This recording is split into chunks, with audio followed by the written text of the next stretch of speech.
Well, hey everyone, welcome to the September issue of our training session. This month we are going to be talking about the 5 online marketing tactics that you can use for digital dominance. So that sounds fantastic, right? My name's Will Hankey, by the way. My company is Window Treatment Marketing Pros. WTMarketingPros.com is our website. I got a lot of exciting things going on for you today and a lot of good information. The biggest thing we're going to be talking about are these 5 things. So SEO or search engine optimization, paid advertising, the emergence of chatbots. We're going to talk about natural business reviews, and I have natural in quotes for a reason there. And then actually a twofer, HTTPS and web friendliness. So those are the topics we're going to go over today. Now, at the end of the presentation, I'm going to have some free stuff that you can grab. Get you guys a couple of links that you can go download, a couple of freebies that we've got available. If you do have any questions along the way, I like to make it kind of interactive and just answer questions as we're going. So I believe in the top left of your screen, you should see a little thing there where you can do a Q&A. So if somebody can jump into that Q&A and just let me know, first of all, that you can hear me, and if the topics that I was talking about make sense, if that's something that you're hoping to learn over the next couple minutes, then that would be fantastic as well. I'm interested to hear what anybody has to say. Amy says, hi, Amy. Hope you're doing well. I'm assuming that means you can hear me. So that's good. So, okay. Well, that's all I needed was a little validation that I wasn't talking to myself in this room. So, so excellent. Well, let's get going here. So as I said, these are the 5 things we're going to be talking about today. And I'm going to break each one of these down into a little bit easier tactics for you, and especially SEO, which we'll talk about in a minute. I'm actually going to break that into some different subcategories as well, so that we can kind of cover a bunch of different things that you can really do to kind of start kicking butt in this Q4 and, of course, next year, 2020. Get these things in place and you'll be ready for a fantastic year. So, all right, well, let's talk about search engine optimization. SEO, as it's called typically, and this really is the process of getting your website to rank in the search engines. Mostly that means Google. It could mean other search engines, Yahoo, Bing, Dogpile, and even the number 2 search engine, which surprisingly is YouTube. So some things that you can actually do if you're if you're uploading videos to YouTube, there are ways to optimize it and do some optimization there as well. So anyway, we're going to break it down into 5 different parts. So we're all still in step 1. We're going to talk about 5 different things related to SEO in the coming year and in Q4 and on to the next year. So local ranking, huge, especially for all of our clients, window treatments, awning, signage. Almost all these clients of ours are local, and they want to rank number 1. And we're going to talk a little bit about that. We're going to talk about link building, probably the most overlooked and usually ignored part of doing some SEO. We're also going to talk about some other things that maybe you don't know about, or you've heard of, or maybe you've used and didn't realize it. So voice search is a big one. Visual search is pretty cool. I use that now. And then we're going to talk about the mobile first index. So let's jump in. Link building. So first of all, link building, as I said, really the biggest thing that business owners don't do online when they're doing their own SEO or when they're trying to optimize, and even some SEO firms don't really do this because it's a lot of work, but building links on other websites pointing back to yours is a huge way to really increase your exposure online.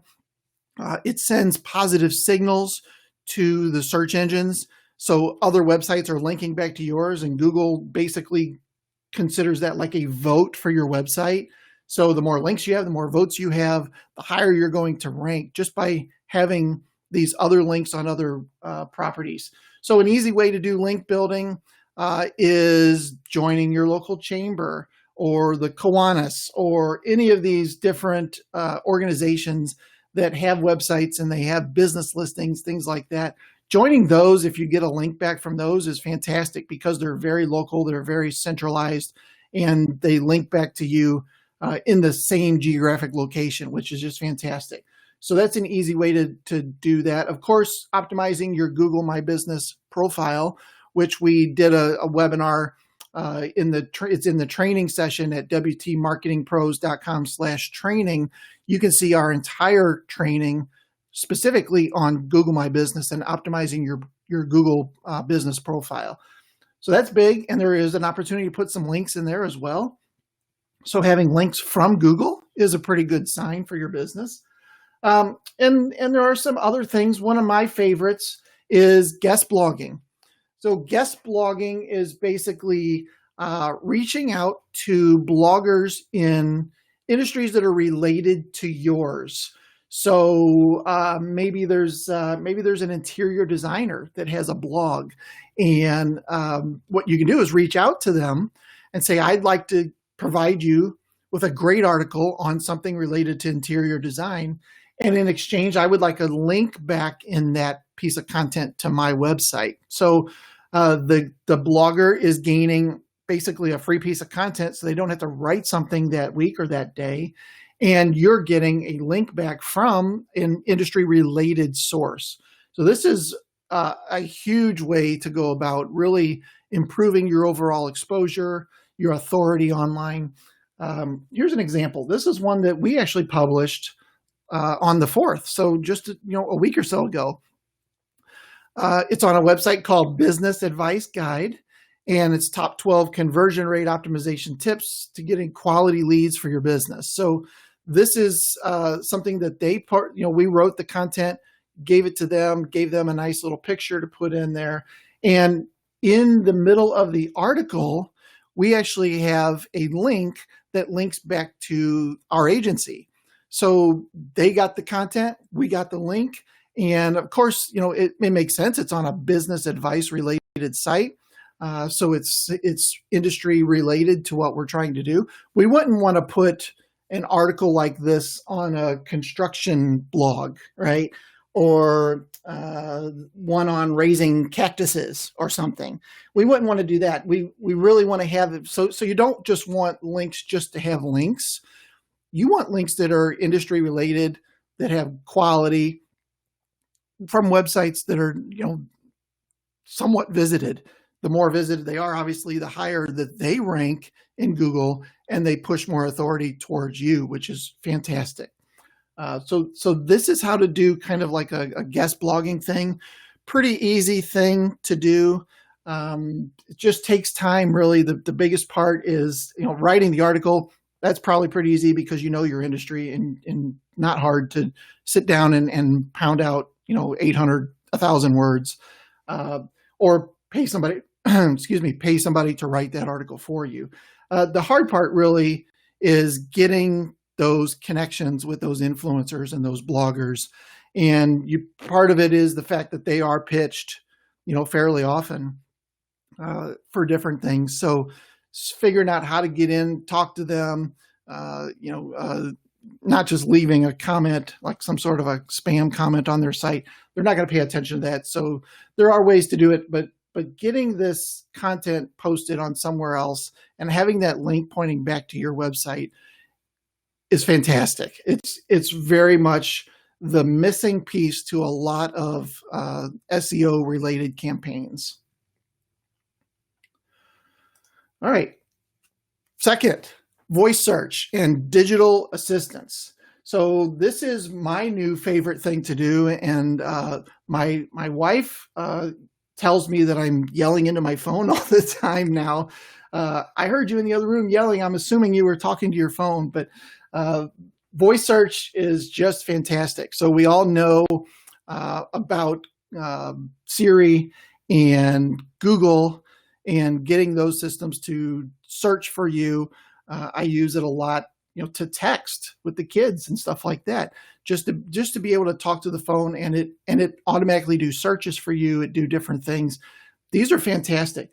Now, there are other systems out there. Those are obviously the two big ones, but there's also Alexa. There's also Cortana, which is Microsoft Windows system or Microsoft system. And then, of course, there's Hey Google, there's Siri, and they're all going off now in my office here, wondering what I'm asking them. But so there are a lot of different systems out there that can do voice search. On top of that, obviously, there's the home assistants. There's the actual devices that can do searches for you as well. And these work in different ways, whether it's Amazon or it's the Google system. They kind of do different things. We have a couple Alexas in our house, and getting her to search for some things is still a little bit difficult, unless it's, of course, something that we want to purchase. Then she's got that information very quickly, right? But doing these kind of searches on these devices can really make a consumer's life a lot easier. Now, from a business owner standpoint, there are things that you can do as well to get into those sort of voice searches. Here's some different ways that people use these systems. So obviously, information about deals, sales, and promotions, 52%. That's a pretty nice number. If you have a local sale or a promotion or something like that, tips to make your life easier. I would assume that's probably related to weather and things like that. We seem to ask a lot of those questions. Information about upcoming events. Here's a big one. Options to find business information. So store location, hours, holiday hours, what time do they close, all that kind of stuff.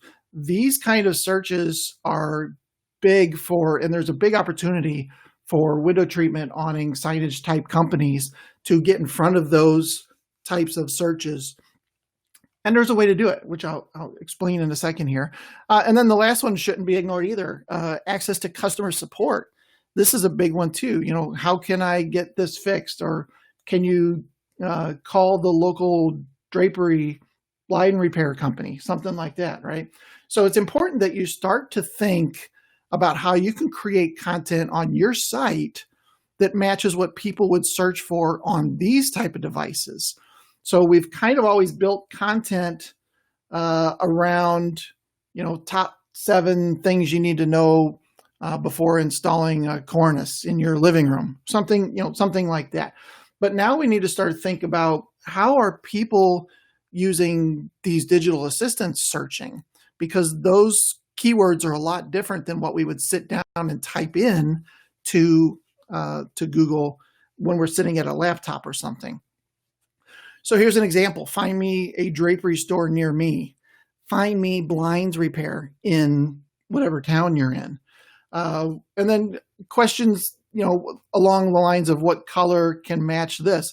These sort of searches, the devices don't tend to know, so they'll go out and do a search just like we would sitting at a desktop. And then they will come back with information from related websites. So this is a huge opportunity for you to write things that potential searches on these devices would come back with, which is just fantastic. A lot of times at the end of the search, would you like to learn more? They say that kind of stuff. So great opportunity for you to get more traffic to your site, to your business, those sort of things. Big opportunity. I also want to show you a product I've mentioned a couple times in the training in the past, and this is called Answer the Public. AnswerThePublic.com is a website where you can go type in a product or a service or an offering or any keyword really, but for us, probably mostly, let's say draperies, right? We type that in. And what Answer the Public does is it goes out and it searches all these different suggestions that Google has and Yahoo has and all these systems, people who searched for this also searched for this, those kind of things.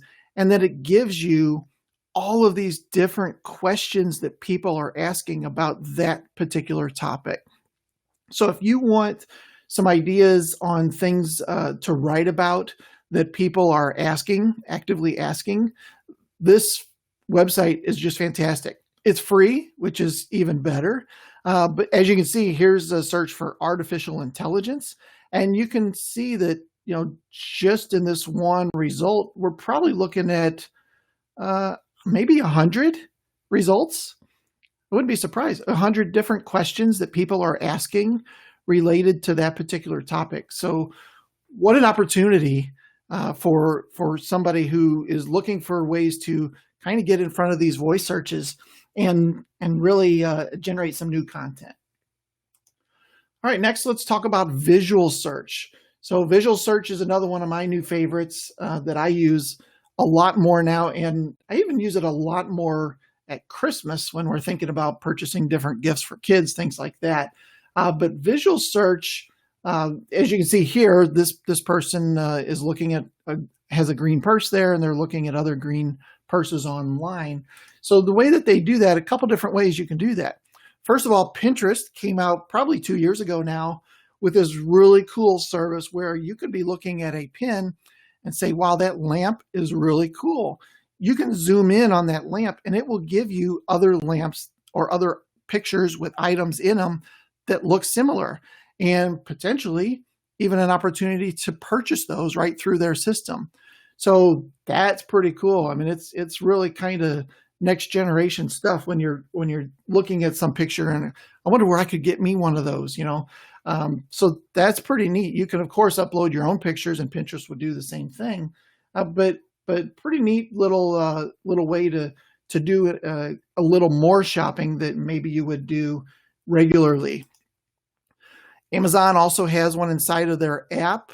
You can just click the little camera button there when you're on the Amazon app, and you can take a picture of something. In this case, it's some Nature Valley crunchy granola bars. Take a picture of those, and Amazon will actually search their database and find those products or related products and come back to you with a list of those. Obviously, Nature Valley crunchy granola bars is going to be the first result if the search is working well, which usually it is, and then they'll give you a couple other options as well.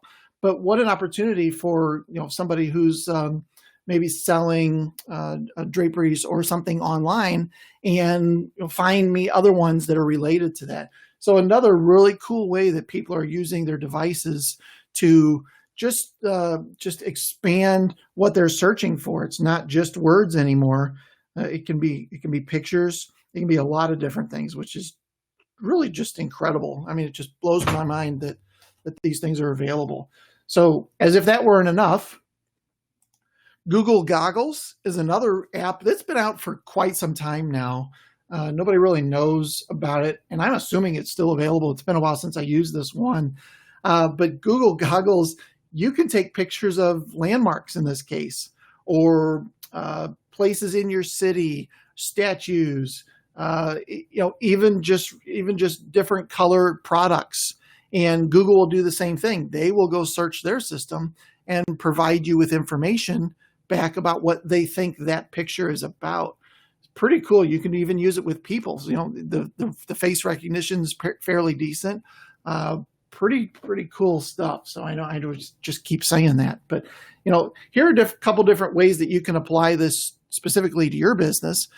Here's an example from one of our clients, Sunshine Drapery, and they have a bunch of gallery pictures on their website for two reasons. First of all, people love to look through the galleries on their site and imagine what their home could look like. They don't have to talk to a salesperson, anything like that. They can just browse through all these pictures. Then when they're ready, boom, schedule an appointment. It's right there, easy to do. Drapery panels are great. All these picture galleries are great. Then some other ideas, upload pictures to Pinterest. This is another way that, especially on the window treatment side, maybe on the awning and signage side, but more on the window treatment side, people love looking at pictures. It's very visual. They want to imagine what their place would look like. And I'm sure you guys know that already. Pinterest is great. way to really kind of expand and get more traffic back to your website. The only thing bad about Pinterest probably is that the traffic is not all going to be local. So most of us are working within a geographic area. So you're going to get Pinterest users from all over the world, all over the country, that kind of stuff. So still good. Still get your brand out there a little bit.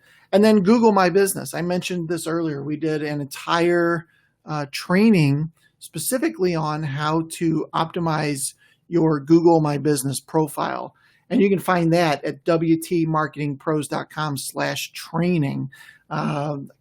Don't remember if we did it in July or August. It was very recent though. But that training is out there. There's a way to upload pictures, and you definitely should be uploading pictures to that on a regular basis. There are some huge advantages to having your Google My Business profile all pimped out, if you will.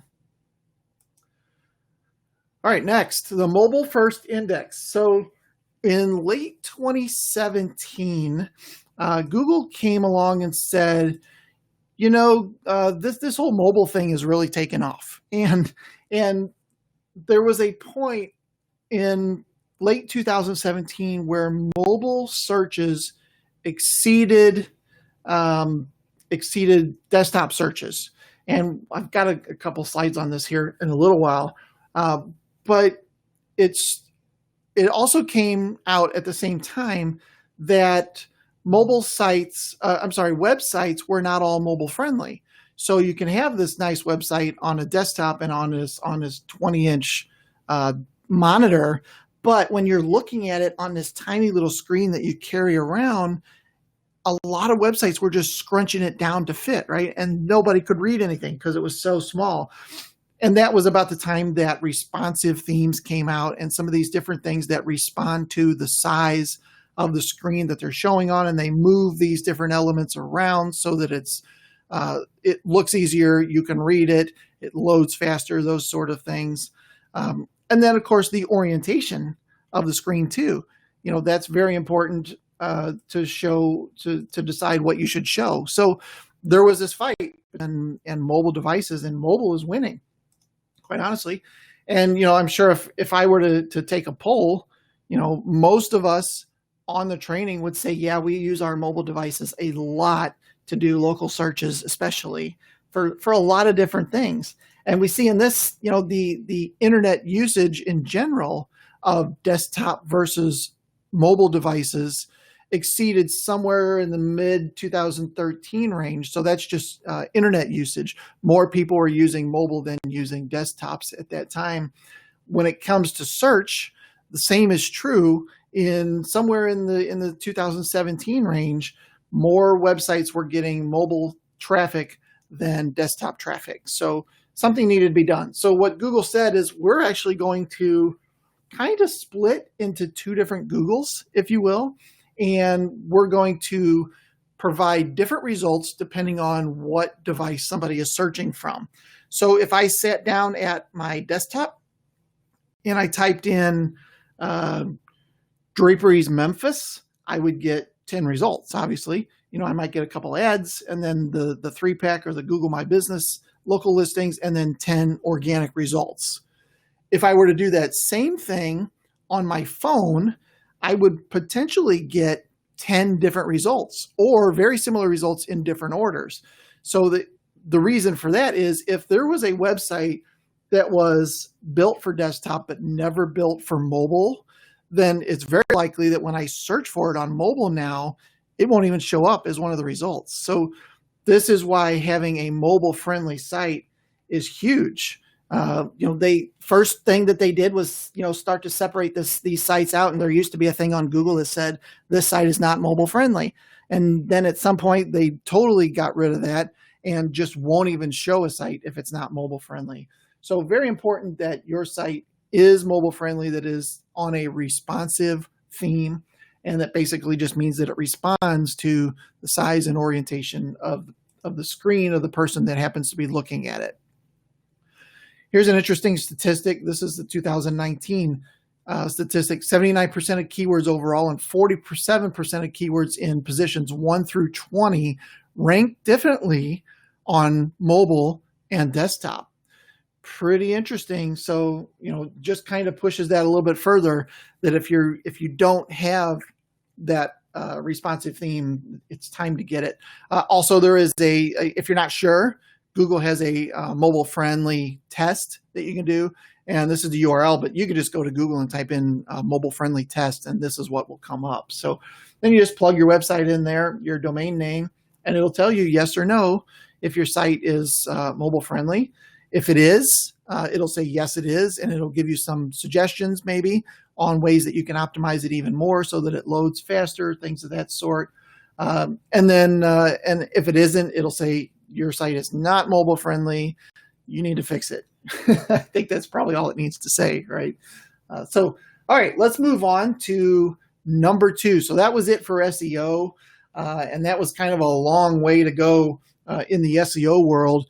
But that's a huge part of driving traffic and gaining traffic to your website. So before I go any further, are there any questions of anything that I did cover that you guys want to make sure that I clarify on? If so, there's a Q&A in the top left. It's top left on my screen, but I don't see what you guys see. So if there's any questions, pop them in there, and I'll be happy to answer them. Let's see, let me look over here. All right, don't see any at the moment. So I'll go on and I will come back. If you think of something, just pop it in there and I'll circle back. So, all right, let's talk about paid ads. If I want to purchase a computer, I'm probably going to go to a computer store, right? And it might be a physical store like this, but more likely it's going to be a computer website like Alienware or Dell or Best Buy or something like that, right? Well, the same really is true if you want traffic. If you want more traffic, and especially if you want more traffic now, you're going to need to go to the traffic store. And typically those traffic stores are these two right here: Facebook ads and Google AdWords, or Google Ads is what it's really called now. So those two systems are the main place that you're going to advertise to get people to come visit your Facebook page or your website or whatever it happens to be. Now, here's a little bit older graphic, but this still blows me away. 2017, Facebook hit 2 billion monthly active users. Now, what's interesting here is this is not total users on their system. That number is a lot higher. This number is monthly active users, meaning they are checking Facebook often, at least monthly, but more likely daily, and in some cases hourly, right? But so the amount of people that are on this system, obviously super incredible. The amount of local people that you can reach on Facebook is just incredible as well. Now, at the same time that this number is really growing hugely, Facebook did something interesting. They took away the ability for businesses with branded Facebook pages to reach the audience that had already liked them. So, when Facebook first came out and Facebook pages came out, if somebody clicked like and they became your fan, they saw everything you posted, and it was fantastic.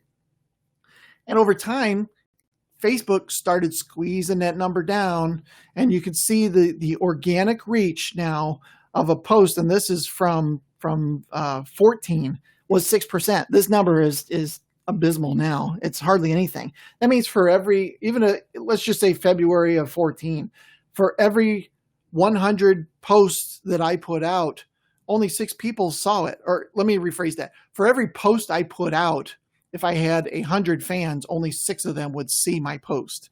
And that number is even smaller now. The organic reach of your Facebook page is pretty small nowadays. There are some things that play into that. How active are your users? How engaged are they?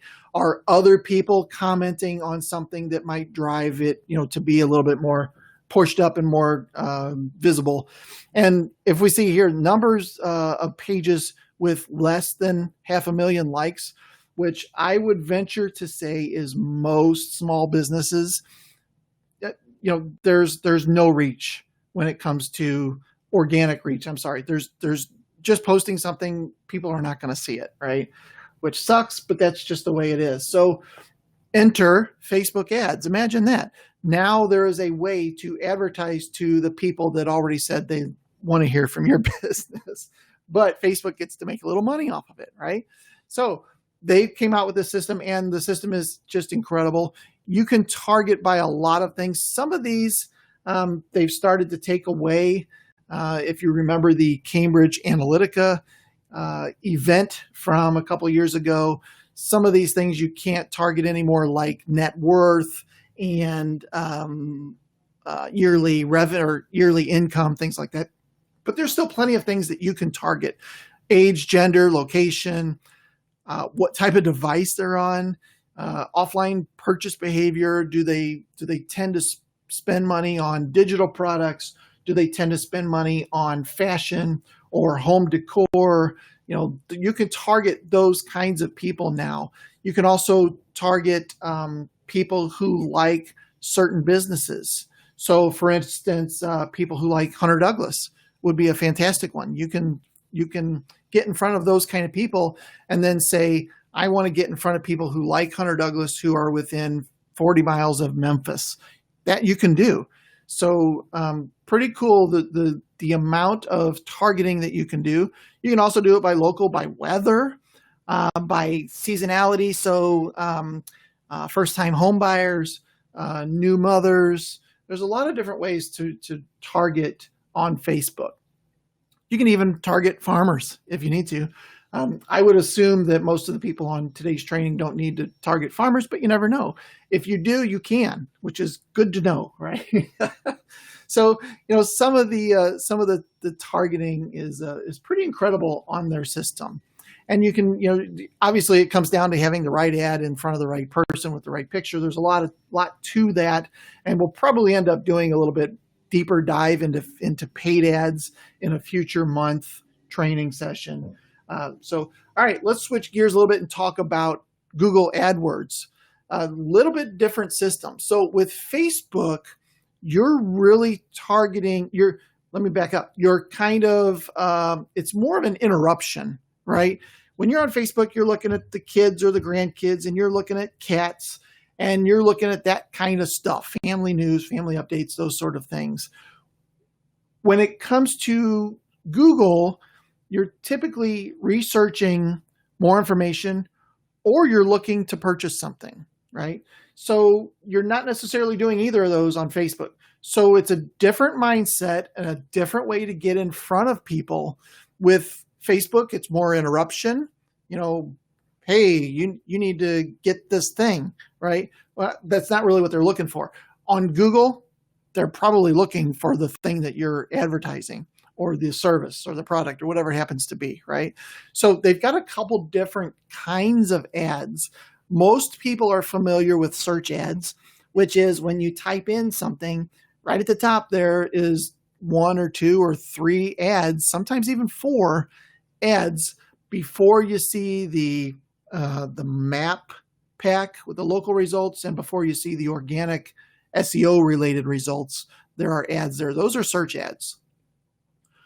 App ads are ads that show up either on the bottom or the top of an app that you're using, or sometimes in games, they pop up before you can get the next free ball or whatever it happens to be, right? Those sort of ads are app ads, and they show up inside of mobile apps. Video ads are related to YouTube. So anytime you're trying to watch a video, first you have to sit through an ad. That is another network related to the Google Ads system. And then display ads. So display ads are your ads running on other people's websites. So these people have said, you know what, we want to show ads related to whatever our particular blog is about or our website is about, and Google will share that ad revenue with them. So you can target specific websites if they are using the display ad system on both ends. So great way to expand your audience, typically depending on the topic, but another way to do it. So most people are familiar with search ads, as I said. A couple cool things you can do with their ad system. You can target customers that you already know. So you can upload a list of past customers, for example, and Google will make that connection if they're logged in to their Android phone. They're going to be logged into that. But if they're using Google, then Google can actually figure out who those people are after you upload it, make that connection, show your ad specifically to those people. So if you're having a come back and be our customer again sale, and get a percentage off, you could do that. You can also exclude your current customers to go the other route and reach only new customers. So you could upload your list of customers and say, don't show my ads to these people because they're already my customers. Only show my ads to new customers. So another way to do it, run some ads. We call them cold ads typically, that are tied to keywords and location. And then lastly, you can reach users that are similar to your customers. So this is pretty cool. And you can do this on Facebook too. Upload a list of current/past customers, and Google and Facebook will look at those overall demographics of those types of people and their activities, and then show related, build an audience of people that they think is related in demographics and size and activities to those people, and show those kind of people ads. These are typically called lookalike audiences, and they're a great way to really kind of build your overall reach and be a little bit more specific about who you want to be in front of. And as I said, I think we're going to do a training in the future specifically on paid ads. Not a huge fan of paid ads, only because when you stop paying for paid ads, you disappear. You're no longer in the system. If you're not doing any of the SEO stuff we talked about earlier, you pretty much disappear. So you're kind of stuck paying to get those leads. And that's really what we try to shy away from. We want you to get those leads organically, naturally, and start to generate those. Then what you can do is run paid ad campaigns to kind of supplement what you're already doing, which is a much better scenario, because now you can show up on one search 2 or 3 times, so you're getting more opportunities at those eyeballs that are doing those searches, which of course is a good thing. So, all right, let's move on. Chatbots. Does anybody know what a chatbot is? Pop over into the Q&A there and just let me know. Are you familiar with the idea of a chatbot? A chatbot's a little bit different than just a box on a website where you can chat with a live customer. This is more, it's a bot. So it's an automated system that can create scenarios and automatic responses and things like that. So if you've been to the WTMarketingPros.com website, you'll see a chatbot on there that pops up and starts asking you questions. Facebook also has those. We'll see those in a minute here. But there are a couple different ways that chatbots can really be used to your advantage. So I'm a huge fan of the artificial intelligence, specifically to help me better understand who I'm talking to maybe filter some people out. And if they're asking questions that are asked all the time, like how can I get your phone number? That kind of stuff can be answered without me having to be physically in the middle of the mix, which is nice. Here's our Facebook page for our website, and every page has the little send message button. When you click that, it pops open a window. How can I help you? That kind of stuff. And very cool. You can program these systems to do some different things, and I'm gonna show you a couple of those now. So first of all, this is Hyatt. Here's James in the back of his Uber. Can I book a room tonight? Hi, James. This is an automated response. Hi, James. We have a room available tonight, $219 plus tax. And most likely the next question is, would you like to reserve this room? Yes, I would. It can actually take his payment and everything right there through the system, which is pretty darn cool. No humans required to make that happen. Here's a service called Spring, and this is an e-commerce store. And when you pop up on them, they say, "Hey, what are you looking for?" Well, I'm looking for men's items. We can help with that. What kind of men's items? Well, clothing. So these are things I can click on, and of course, on my phone, I would just tap on clothing. Okay, nice. What kind of clothing? Well, I'm looking for swim trunks. So you click that, and then it brings you to a page that has all of their swim trunks for men. So pretty cool little system that kind of, I don't think filters is really the right word. It steers people in the right direction, I guess, maybe is the easiest way to do it. Here's another example from 1-800-Flowers, similar to the Hyatt one. You can click order flowers. Please enter the address for the flower, include the apartment, and then of course it goes through the process. What kind of flowers are you looking for? What are you expecting to spend? That kind of stuff. But most all of this, if it's done where people are just clicking these things, then the system can handle 95%, if not 100% of it.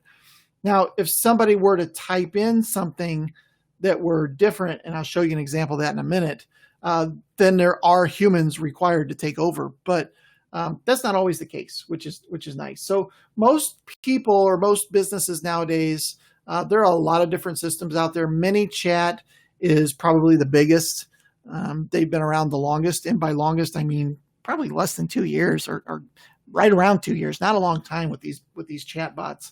But ManyChat, I think they even have a free option where you can kind of build an app, build a chatbot for free, and they've got some predetermined things that you can ask and drag and drop in and stuff like that.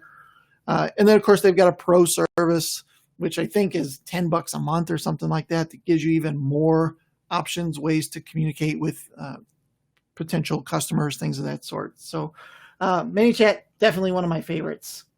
Well, here's an example of somebody who contacted us, and they got our little welcome to our chatbot. By the way, are you a business owner? There was a yes and no there. They said yes. Sweet. What are you helping, or what kind of help are you needing? E-commerce/sales, SEO, something else. Well, he clicked something else. Now, had he clicked e-commerce/sales or SEO, there probably would have been more questions, or it would have dumped him to a page on our site that explained a little bit more about that. He clicked something else, which is very vague and generic. So of course, then, the chatbot says, okay, no problem. Let me get a human on here to help you. Now, I'm seeing all of this go on my phone. So it's alerting me that somebody's communicating with my bot or with my Facebook page. So you can see that I jumped on. Hey, David, how can I help? And then the conversation went on from there. As soon as I interacted with it, it cut off any future artificial intelligence type stuff. And, so it stopped trying to reply to anything, because that would be a little bit crazy, right? But I was able to help David get to where he wanted, the information that he wanted, and a pretty cool little service here. I like ManyChat the best. There's plenty of other ones out there that do very similar things. So, all right, check here. You got any questions? Don't see any questions. All right, let's press on. Number 4, natural business reviews. Now, the word natural is in quotes here because you can only ask your mom and your kids and your friends and your relatives and your cousins, so many times, right? Before you kind of run out of that audience. Eventually, you're going to need actual reviews from actual customers. So that's why I put natural in here. And the system, especially Google, but Facebook has what they call now recommendations. LinkedIn has recommendations. Yelp has a review section. A lot of these sites have an area where you can leave a review. They are getting pretty smart about whether it's natural or whether it's you ask somebody to do it. And typically the mom ones are over the top. This is the best business ever. I just love these guys. And most customers aren't going to talk like that. They might still love you, but they're not going to be over the top multiple times in one little review, if that makes sense. So some interesting facts about reviews. 85% of people read online reviews, according to a 2013 survey. I'd say that number is definitely still true, especially when I watch my wife. She is huge into reading reviews before purchasing something, before booking a hotel, before calling a business, and so it's just incredible. 20% of an increase of overall satisfaction rating by 1 star, depending on if it's a 5-star basis, has shown an increase in sales by about 20% as well. So going from 1 to 2 stars doesn't seem like a lot, but it is a thing. Obviously, 4 and 5 stars is where everybody wants to be. But not everybody's at that. So overall, people definitely trust reviews by far. Here's an example of a search. This is a search for, I think it was for blinds in St. Louis or something like that. But here we see these guys got 4.8 average over 50 reviews. These guys have a 5.0 average 2 reviews, and these guys got no reviews. So just from that information alone, most people are going to click on the first result. 50 reviews with an average 4.8, all the stars are lit up. Pretty obvious that just getting those reviews is going to drive more reviews. Quite honestly, more calls, more people clicking on that result. Now, I can also see that this first location has uploaded pictures. We talked about that earlier. They've uploaded pictures. The second location has not. So Google's just showing like this little pin with some roads around it. So there are some advantages of optimizing that Google profile for sure, and optimizing getting those reviews. Now, Google's done a good job, particularly within the last year or two, on fake reviews. There was a period where people could leave reviews over and over, especially 1-star reviews about a business, and basically sabotage, a competitor or something like that. But Google's done a really good job of filtering those out, understanding which ones are fake, which ones are real, even to the point of understanding different phrasing that that your mom would use versus what a real customer would use. So they've really gone a pretty far way with kind of filtering these out. And the other systems have as well: Facebook, Yelp, City Search is a big one, Yahoo Local, that kind of thing. So what are some ways that you can use this for your own system? Well, here's a couple. First of all, don't incentivize your clients. So you can't say, hey, leave us a review and we'll give you a $25 Applebee's card. That direct incentive to leave a review is actually against pretty much all of the website terms of service places. So you don't want to do that. Don't ask your mom, cousin, spouse, or friends to leave a review because they're going to be over the top. The only way you could get away with this, I guess, is, there's still legit reviews, kinda, but you could write them for them and not be so over the top, although you're going to tend to still talk about yourself great, right? Who wouldn't, right? The best way is really just get those review requests out there. And interesting here, what is this?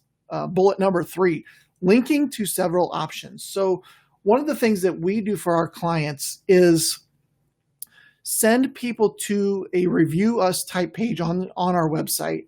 And that Review Us page has links to Google, Facebook, Yelp, City Search, Yahoo Local, 4 or 5 different websites. House is another one, and gives them a choice of where they would like to leave the review.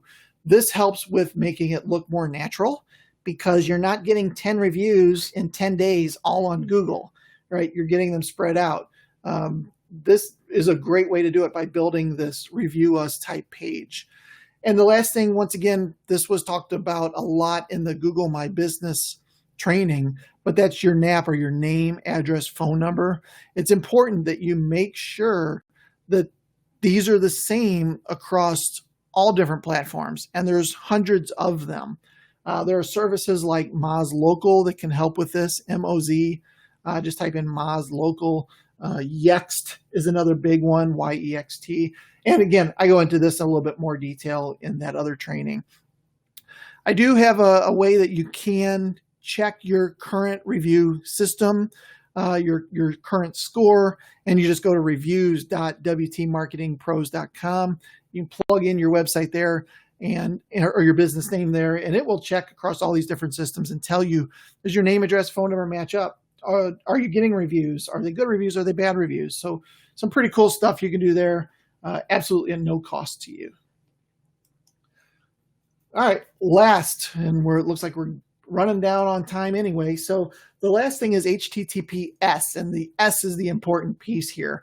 So S means secure, and this is something that, again, Google came out maybe about 2 years ago, maybe longer, maybe 3, and said sites that are secure are going to rank higher than sites that are not secure. So when SSL certificates first came out, they were pretty much for e-commerce sites, because you're exchanging information, personal information, credit card information, that kind of stuff.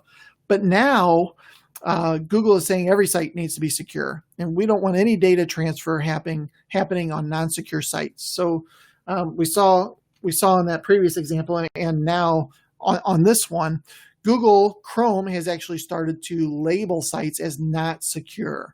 And this is not a good thing. You're going to lose rankings in the search engines if your site's not secure. So that needs to be done, and you get an SSL certificate from your hosting company. Some hosting companies are charging for this. I've owned a hosting company for 22 years now, and we give our SSL certificates away free with every hosting account. So it just depends on who you're hosting with at the time, but you definitely need to contact them about an SSL certificate, which is probably going to cost between free and $120 a year, something like that. So obviously free is better, but not all hosting companies are doing that. So all right, let's wrap it up. So SEO in 2020 comes down to ranking locally using your Google My Business profile, building links back to your site, voice search, visual search, and being mobile friendly on your site, really making sure that your site is mobile friendly. Also, we talked a little bit about paid ads, Facebook and Google. Chatbots, my favorite chatbot is ManyChat, which has a free option, and I think the pro version is $10 or $12 a month. It's not a lot.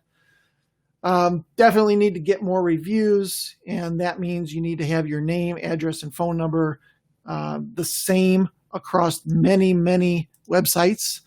And HTTPS, meaning your site needs to be secure. So, all right, that is my presentation for today. I hope that you guys were able to learn something. I haven't seen any questions come across, but if you do have any questions, pop them in there into the Q&A section. I'd also just like to have some comments, whether you were able to learn something. Hopefully you took some notes. I will get the replay out on this, of course, and make sure that if there was something you missed or you want to go back and review, that you're able to do that as well. So, all right, I don't see any questions, so let's get over to the free stuff. That sounds good, right? First of all, if you don't have my book, this is Your Internet Marketing Plan for Window Treatment Companies. This book is now available, and I have a box of them here, and I would be happy to send you one absolutely free. You can just go to wtmarketingpros.com/book, fill out the little form, give me your address. I'll stick one in the mail to you absolutely free. Happy to do so. And I see some people on today that have actually read the book as well. So that's exciting. All right. Secondly, keywords. I've recently drastically improved this list. I think originally we had 81 keywords on there.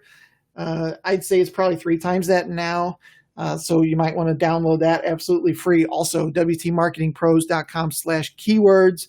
And then obviously you're going to take this list of top keywords and add your city at the front or at the end. And that will help you start to track the rankings for these different keywords and really get lots of more traffic. Also a great tool to come up with ideas of content that you need to write as well. So that's at wtmarketingpros.com/keywords.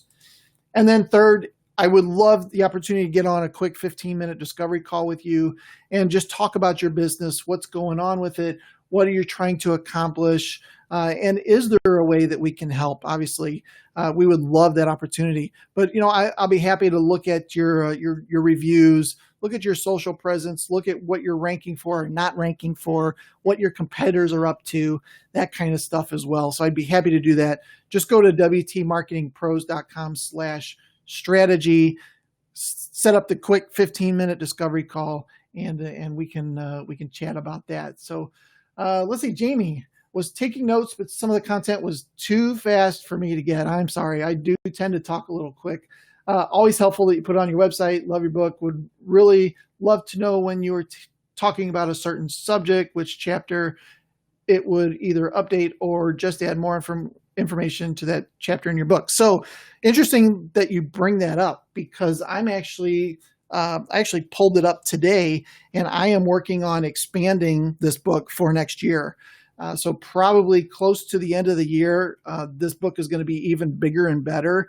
I was thinking about doing a separate one, but I think I'm just going to expand this one first and really kind of dig a little bit more into a lot of the details on that. So yeah, you're on the newsletter list, so you'll know when the new version comes out, and I would be happy to drop one in the mail to you, of course.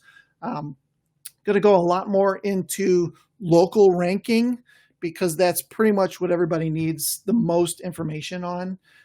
So anyway, yeah, the answer is yes. I pulled it up today and have already started working on expanding that book. So cool. I'm glad you enjoy it. So, all right. Well, thank you everybody for jumping on today. Again, I would love the opportunity to chat with you in a strategy session. If you would like to do so, give me a call, 314-334-1681, or go schedule something at wtmarketingpros.com/strategy,